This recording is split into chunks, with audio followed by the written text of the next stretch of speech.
बोली बोली रतन बाबा की।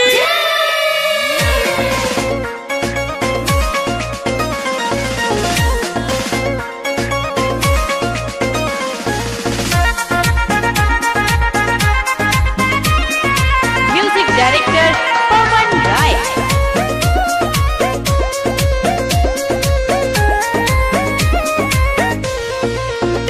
बानी कबे से खाड़ रतन बाबा के पास आके कहिल तू पूजा रही के उपवास।